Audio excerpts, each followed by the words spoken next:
Bonjour, bienvenue dans cette nouvelle vidéo qui va parler de la réalité du métier d'enseignant. Donc ça fait un petit moment que je reçois des messages sur Instagram avec des personnes qui me demandent de parler de la réalité du métier.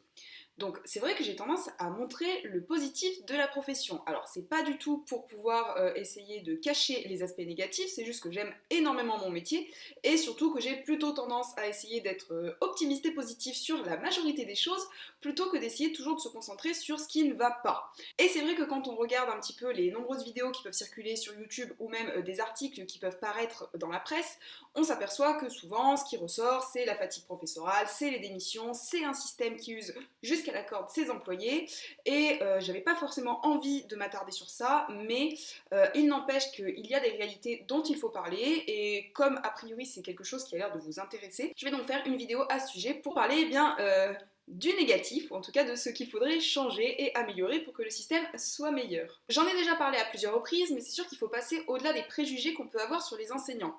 En général, on entend quand même beaucoup dire que les enseignants, ce sont des flemmards, qui sont toujours en vacances, qui n'ont que 18 heures de cours sur leur emploi du temps, en tout cas pour un certifié. Et quand en fait on ose demander des augmentations de salaire, on nous balance à la figure que, aux yeux des heures qu'on fait, on peut très bien s'en contenter, puisque de toute manière, les avantages qu'on a expliquent notre salaire. En France, il y a quand même une majorité des gens qui sont convaincus que les professeurs n'ont pas le droit de se plaindre et n'ont pas le droit donc de demander plus d'argent puisqu'ils ont 3 mois de vacances. Alors, j'en ai déjà un peu parlé dans la dernière vidéo, mais revenons quand même un petit peu sur le concept de vacances, qui est un peu surfait.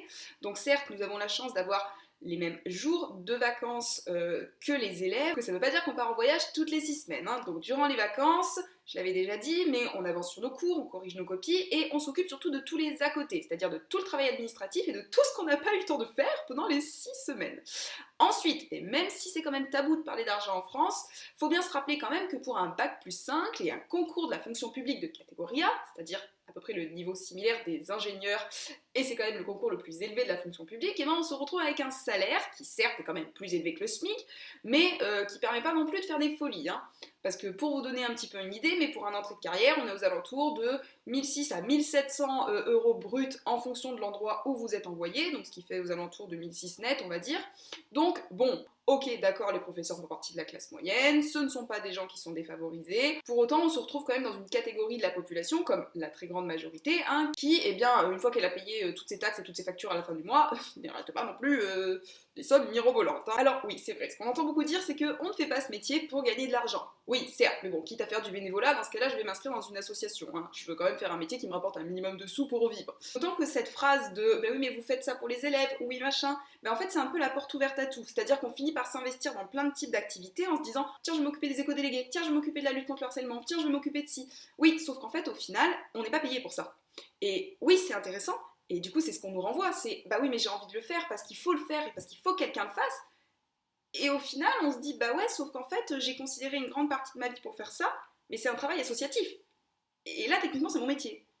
Donc voilà, c'est-à-dire que sans être trop gourmand, les professeurs, comme les autres personnes, ne vivent pas dans l'établissement, donc ils ont aussi des factures, un loyer et peut-être un crédit à rembourser à la fin du mois. Donc vous avez bien compris que le vrai problème surtout du métier d'enseignant, c'est surtout le décalage qu'il y a entre la réalité du métier et les images que la société s'en fait. Et dans la société, je vais même mettre les hommes politiques. Et le problème, c'est que comme les profs n'arrivent plus à se souder, hormis dans certains établissements, on manque d'un collectif uni qui nous permettrait justement de faire remonter tous les problèmes auxquels nous sommes confrontés. Alors, c'est quoi justement ces problèmes ? Premier problème, c'est le dysfonctionnement matériel. Par exemple, vous avez le vidéoprojecteur que vous allez allumer à l'ordinateur. Vous allumez l'ordinateur, ça fait disjoncter le vidéoprojecteur qui éteint l'ordinateur et plus rien ne marche. Voilà, et là, on vient vous dire que c'est déplaisant. Oui, alors, je vais vous enfermer dans une salle de cours, d'accord ? Avec un matériel informatique défectueux et 30 adolescents qui n'ont pas leur manuel scolaire. Je vous assure que c'est plus que déplaisant. Donc, vous avez les écrans qui s'éteignent pendant que vous êtes en train de faire cours, le vidéoprojecteur qui s'arrête, la photocopieuse qui ne fonctionne plus, le manuel déchiré avec les feuilles qui tombent, mais non, on va pas le remplacer, je vous assure, il peut encore tenir 3 ans, des salles qui surchauffent en hiver, qui se transforment en glaçons l'été, où on colle des papiers sur les fenêtres pour se dire que non, en fait, on n'a pas l'argent pour remplacer les stores. Donc voilà, matériellement parlant, c'est compliqué. Vous avez aussi un emploi du temps qui ne reflète pas la réalité des heures effectuées. Étant professeur certifié, moi je dois faire 18 heures de cours par semaine. Après, les dernières réformes ont permis qu'on nous impose jusqu'à 2 heures supplémentaires par semaine. en prendre plus si j'en ai envie. Alors, je vous vois venir, vous allez me dire, ouais, mais enfin, 20 heures, c'est quand même loin des 35 heures d'un salarié. Oui, alors déjà, le salarié, quand il rentre chez lui le soir, c'est fini, en fait. Il n'y a plus rien à faire. Bon. Le professeur, quand il rentre chez lui le soir, il a encore plein de choses à faire pour préparer la journée du lendemain. Et surtout qu'en fait, on ne fait pas 20 heures dans la réalité. En fait, il y a les 20 heures sur l'emploi du temps, qui sont les 20 heures face aux élèves, et après, vous avez tout ce qui se fait à côté. Préparation, correction, traitement des mails, traitement des mails, traitement des mails, travail administratif, travail administratif, travail administratif. Car en fait, plus le temps passe, plus on nous impose de tâches rébarbatives et stériles qui ne servent pas à grand chose, mais qui alourdissent l'emploi du temps et la charge de travail. Alors certes, ça part quand même d'un bon sentiment, parce que l'idée c'est que l'école soit beaucoup plus inclusive, et donc du coup, on va faire des documents pour pouvoir inclure les élèves et s'adapter à eux. Mais c'est comme ça que quand tu es prof principal, tu te retrouves à faire des PAP, des GVASCO, des PPRE, des PPS, des PAI et compagnie. Il faut en rajouter parce que de toute manière, on rajoute toujours de nouveaux acronymes. On adore les acronymes dans la fonction publique. La fonction de professeur principal et sa prime financière qui s'élève à, roulement de tambour, 90 à 100 euros brut pour un professeur principal de 3e, 70 euros à peu près pour un professeur de 6e à la 4e.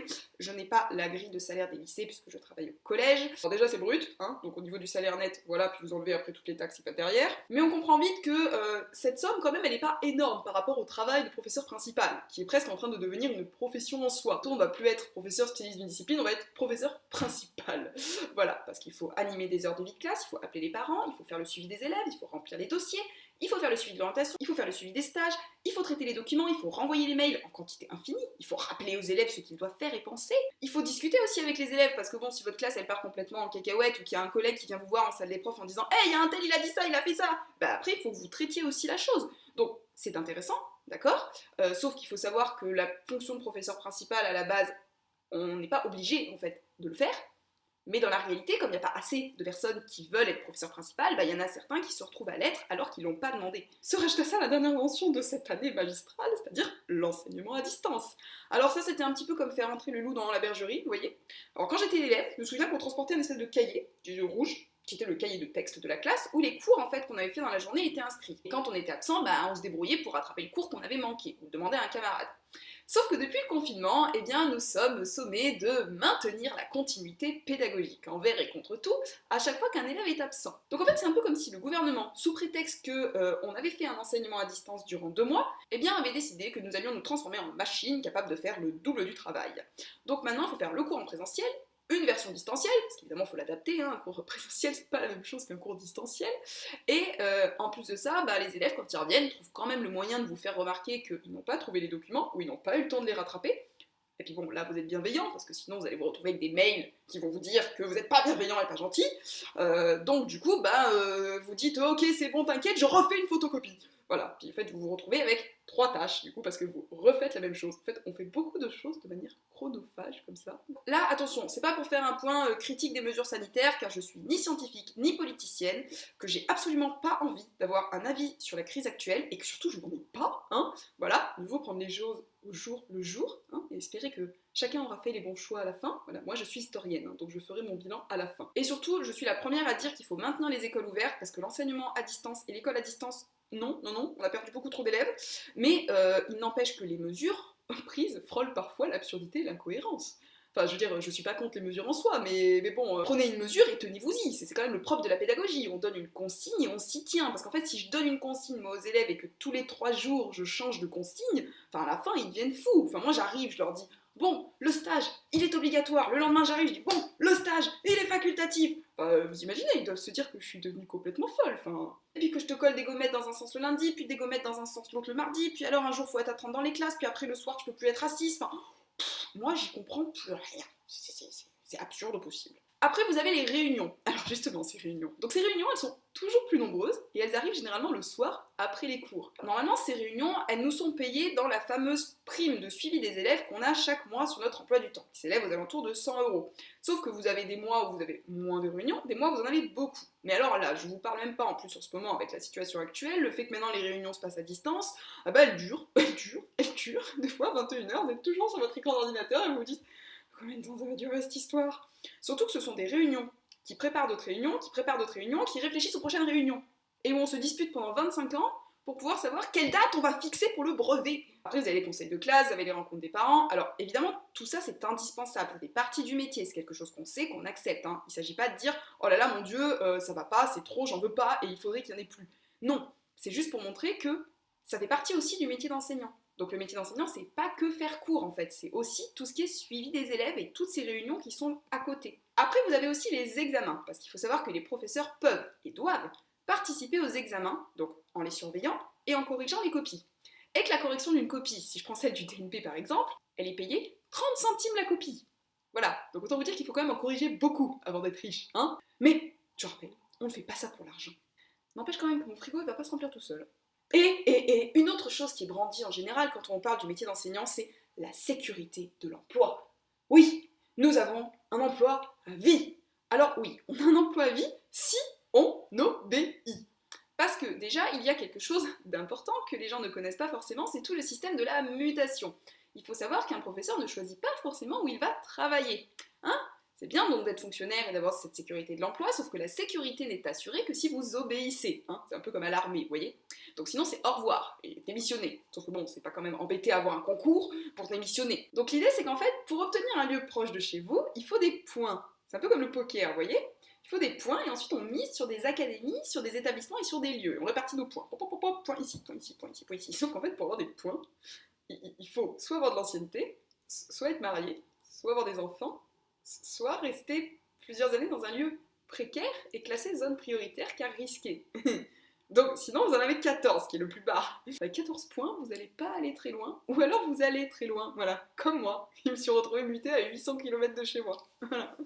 Bon après je suis bien tombée, donc il ne s'agit pas non plus de dire que tout est critiquable, hein, évidemment. Mais voilà, il faut savoir qu'il y a ça aussi, hein. Il y a le fait que vous allez certainement devoir partir pendant X années avant d'avoir la chance de pouvoir revenir chez vous. Il y a aussi le fait qu'on recrute de moins en moins et que les postes baissent au concours chaque année. Parce qu'en fait, le gouvernement a misé sur le fait qu'il préférait embaucher des contractuels, donc des gens qui ne sont pas fonctionnaires, qui n'ont pas eu de concours et qu'on peut gentiment renvoyer à la fin de l'année. Voilà. Sauf qu'il y a des contractuels qui sont très bons, et il y a des contractuels qui sont incompétents. Alors, il ne s'agit pas non plus que de critiquer les contractuels, mais ce sont des personnes qui n'ont pas eu de formation pour être enseignants et qui sont jetées sous le feu des projecteurs. Oui, parce qu'en fait, être prof, ça s'apprend. Puis il faut dire la vérité, être prof, en fait ça fait plus rêver. C'est-à-dire que quand on dit, enfin, il te plaît pas mon métier, il y a plein de vacances, pourquoi tu le fais pas? Et on nous répond, non mais t'es fou enfin, je pourrais pas être enfermé toute la journée avec des ados. Puis t'as vu le salaire? Bah ouais, j'ai vu, merci. Se rajoute à ça le fait qu'il y ait des élèves qui augmentent par classe chaque année, alors que les dotations horaires baissent. C'est-à-dire qu'en fait le gouvernement va donner à chaque établissement un nombre d'heures, postes, et un nombre d'heures supplémentaires qu'il va devoir répartir et attribuer en fonction des disciplines. Or, les heures, elles baissent chaque année, hein, on ferme des classes, on surcharge le nombre d'élèves par classe, et c'est comme ça qu'on se retrouve avec des classes au collège à 30, à 36 au lycée, alors que dans le même temps, on a des études qui nous prouvent que les cours sont mieux assurés avec des effectifs de classes réduites. Parce qu'en fait, l'idée, c'est de dire, si vous êtes capable de faire l'enseignement à distance, de prendre des heures supplémentaires, de faire un double travail, pourquoi on s'embêterait à augmenter les postes au concours? Puisque vous voyez, on peut mettre sur le dos d'une seule et unique personne tout ce travail, jusqu'à ce qu'il pète un câble. Voilà. Et après, on se demande pourquoi aujourd'hui, de plus en plus de personnes font des burn-out.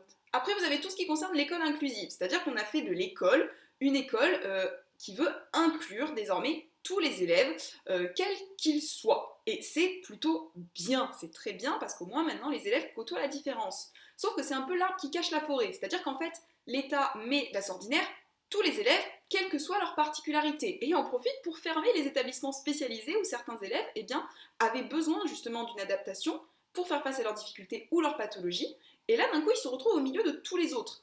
Et le problème c'est que vous avez des enseignants qui ne sont pas formés à l'enseignement spécialisé, et surtout des enseignants qui n'ont pas le temps de s'adapter. S'adapter à chacun, il faudrait déjà que les effectifs soient réduits, parce qu'avec une classe à 30, en fait, vous n'avez pas le temps, puisqu'il faut finir le programme. Et justement, parlons-en du programme. Donc on est presque l'un des seuls pays au monde, quand même, qui s'appuie sur un programme décidé par des hautes autorités, qui nous disent, c'est ça qu'il faut enseigner, mais qui sont jamais venus, en fait, sur le terrain.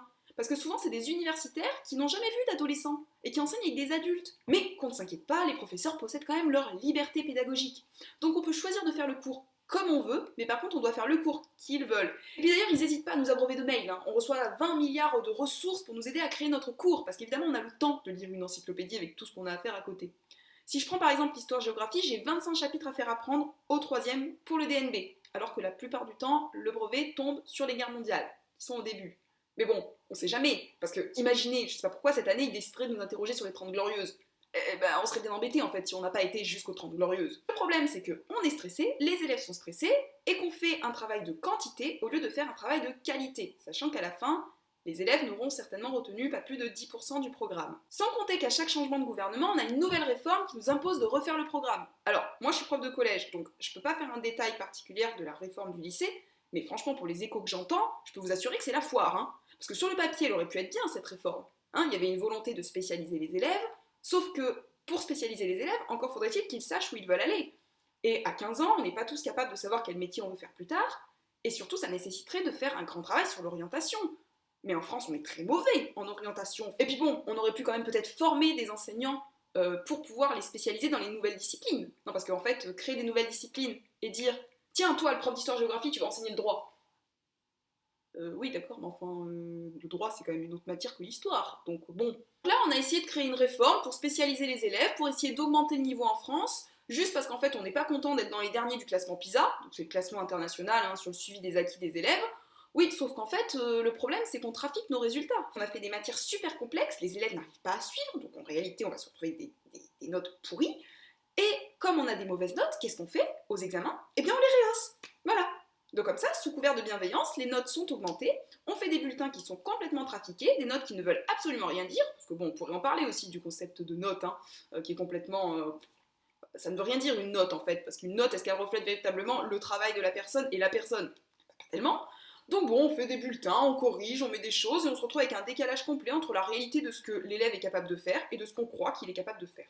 Bref, vous l'avez compris, enseigner ce n'est pas toujours tout rose. Alors je reste quand même persuadée que c'est un super métier. Le problème c'est pas le métier, c'est pas les élèves. Le problème c'est le système dans lequel on est englué. Et il faudrait une vraie prise de conscience des réalités du terrain et un vrai collectif qui porte les revendications du milieu enseignant et qui montre en fait ce qui va pas. Il faudrait un soutien des parents, il faudrait un soutien des élèves, il faudrait une association de tous. En fait, il faudrait arrêter de tous se tirer dans les jambes et qu'on travaille tous ensemble, parce qu'en fait, c'est pas en étant chacun retranché sur notre individualité qu'on va pouvoir faire avancer les choses.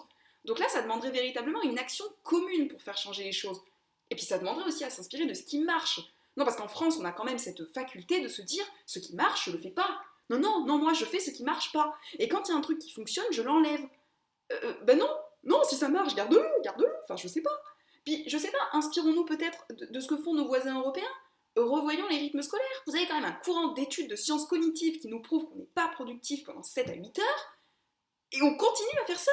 Enfin, je sais pas, dans les autres pays d'Europe, il y en a plein où ils travaillent le matin, l'après-midi c'est pour le sport, c'est pour les activités artistiques, mais je sais pas pourquoi on fait pas ça. Parce qu'en fait, en France, on veut changer, mais quand on change, bah ça nous perturbe.